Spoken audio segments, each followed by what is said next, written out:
To tell a good story, you first have to remember the story. But you don't have to concentrate on the remembering of the story while telling it.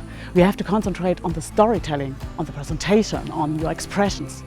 So the question is how to remember stories in an easy way. And there are good news. There are some simple techniques to learn this. In the following activities, we want to invite you to internalize these techniques together with your colleagues in some workshops.